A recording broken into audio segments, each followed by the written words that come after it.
پاکستان ایک بڑے ہی دلچسپ تضاد کا شکار ہے۔ دیکھیں، ایک طرف تو صدیوں پرانی طاقتور جاگیردارانہ ساخت ہے اور دوسری طرف ایک انتہائی جدید ڈیجیٹل انقلاب ہے جو بڑی تیزی سے پھیل رہا ہے، اور یہ دو الگ الگ دنیایں اب آمنے سامنے آ کھڑی ہوئی ہیں۔ تو آج کا سب سے بنیادی سوال یہ ہے کہ پاکستان کے مستقبل کا مالک آخر کون ہوگا؟ کیا مستقبل کی باغ ڈور انہی پرانے جاگیرداروں کے ہاتھ میں ہوگی جن کی طاقت زمین سے جڑی ہے، یا پھر یہ نئی علم پر مبنی معیشت کے نوجوان ہوں گے؟ یہی وہ سوال ہے جو اس ملک کی تقدیر کا فیصلہ کرے گا۔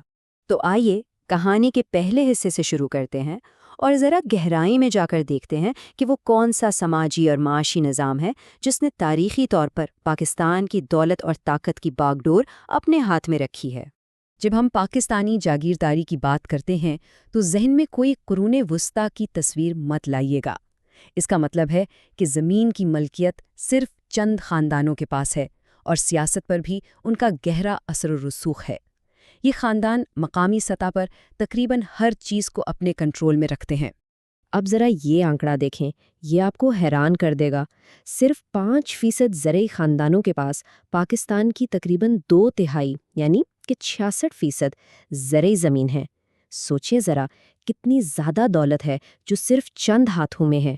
تو اصل بات یہ ہے کہ ان کی طاقت صرف زمین کی ملکیت تک محدود نہیں ہے، مطلب یہ لوگ پانی کی تقسیم سے لے کر مقامی پولیس اور عدالتوں تک ہر چیز پر اپنا اثر رکھتے ہیں۔ اکثر یہ تعلیم کو بھی اس لیے آگے نہیں بڑھنے دیتے تاکہ کوئی ان کے خلاف آواز نہ اٹھا سکے، اور قرضوں کا تو ایک ایسا جال بنا دیا جاتا ہے کہ نسلوں کی نسلیں اس سے باہر نہیں نکل پاتی۔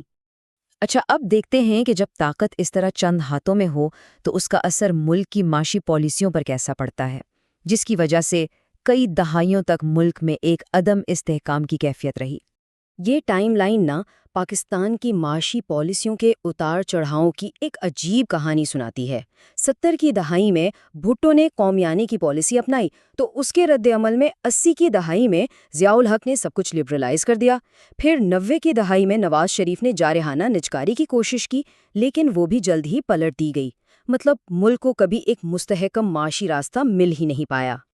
اور اس ادھل پدھل کا سیدھا اثر کہاں پڑا؟ روپے کی قدر پر۔ ذرا دیکھیں، 1996 میں جو ڈالر تقریباً 31 روپے کا تھا، وہ 2010 تک پہنچتے 80 روپے کا ہو گیا۔ اور اس کا بوجھ کس پر پڑا؟ ظاہر ہے عام آدمی پر۔ لیکن ہمیشہ ایسا نہیں رہا۔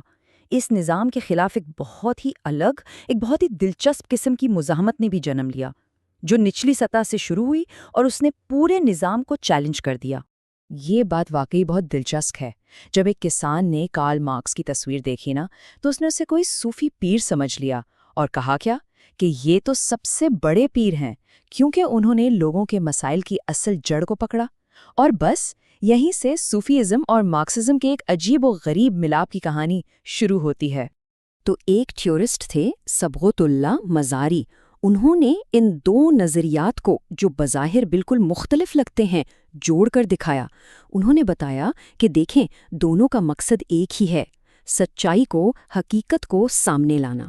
دونوں کا دشمن بھی ایک ہی ہے، یہ جاگیردارانہ نظام، اور دونوں کا طریقہ بھی ملتا جلتا ہے کہ جو کچھ سامنے نظر آ رہا ہے اس پر شک کرو، اس کی گہرائی میں جاؤ۔ اچھا، اس پوری کسان تحریک کے پیچھے مارکسزم کا ایک بنیادی نظریہ کام کر رہا تھا، اضافی قدر یا سرپلس ویلیو۔ اس کا مطلب بہت آسان ہے۔ فرض کریں ایک مزدور دن میں 1000 روپے کی چیز بناتا ہے، لیکن اسے مزدوری ملتی ہے صرف 200 روپے۔ تو باقی کے 800 روپے کہاں گئے؟ وہ گئے مالک کی جیب میں۔ مارکسزم کے مطابق یہی وہ اضافی قدر ہے جو استحصال کی بنیاد ہے، اور یہ نظریہ زمینوں پر ہونے والے استحصال کے خلاف ایک بہت بڑا ہتھیار بن گیا۔ لیکن پھر وقت بدلا اور مزاحمت کی ایک بالکل نئی شکل سامنے آنے لگی، ایک ایسی شکل جو دراتی سے نہیں بلکہ کی بورڈ سے چل رہی تھی۔ تو چلیں اب سیدھا آج کے دور میں آتے ہیں، جہاں ایک بالکل نئی اور بہت طاقتور قوت ابھر رہی ہے جو شاید سب کچھ بدل کر رکھ دے۔ اب جو نمبر سامنے آنے والا ہے وہ واقعی حیران کن ہے، $1 ٹریلین۔ اندازہ یہ ہے کہ 2035 تک پاکستان کی ڈیجیٹل معیشت کی مالیات $1 ٹریلین تک پہنچ سکتی ہے۔ یہ کہانی میں ایک بہت بڑا موڑ ہے۔ اور یہ چارٹ دیکھیں، یہ اس دھماکہ خیز ترقی کو دکھا رہا ہے۔ 2010 میں ڈیجیٹل معاشیت کا قومی آمدنی میں حصہ آدھے فیصد سے بھی کم تھا۔ آج یہ تقریباً 2% ہے اور اندازہ ہے کہ 2035 تک یہ 20% تک پہنچ سکتا ہے۔ اور اس نئی معاشی قوت کے پیچھے کون ہے؟ یہ نوجوان نسل۔ پاکستان میں 14 کروڑ انٹرنیٹ صارفین ہیں اور ان میں سے زیادہ تر نوجوان ہیں۔ یہ وہ نسل ہے جو پوری دنیا سے جڑی ہوئی ہے اور یہ پرانے طریقوں کو چیلنج کر رہی ہے، کیونکہ ان کی طاقت زمین میں نہیں، ان کی طاقت انٹرنیٹ کنیکشن میں ہے۔ اور یہ جو ڈیجیٹل ترقی ہے نا، یہ کئی الگ الگ شعبوں میں ہو رہی ہے۔ دیکھیں، فری لانسنگ میں پاکستان دنیا میں چوتھے نمبر پر ہے۔ ای کامرس کی مارکیٹ تیزی سے پھیل رہی ہے۔ فن ٹیک یعنی ڈیجیٹل پیمنٹس میں ایک انقلاب آ رہا ہے، اور آئی ٹی ایکسپورٹس تو آسمان سے باتیں کر رہی ہیں۔ مطلب یہ ایک پورا کا پورا نیا معاشی نظام بن رہا ہے۔ تو اب ہم اس پوری کہانی کا خلاصہ کر سکتے ہیں۔ ایک طرف ہے پرانا نظام جس کی طاقت کا سرچشمہ کیا ہے؟ زمین اور وراثت۔ دوسری طرف ہے یہ نئی معیشت جس کی طاقت کی بنیاد ہنر اور دنیا بھر سے رابطے ہیں۔ ایک کا میدان مقامی سیاست ہے تو دوسرے کا میدان پوری دنیا کی ڈیجیٹل مارکیٹ ہے۔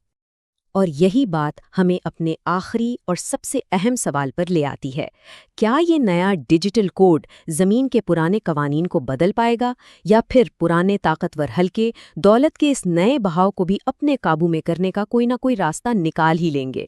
پاکستان کا مستقبل اسی سوال کے جواب میں چھپا ہے۔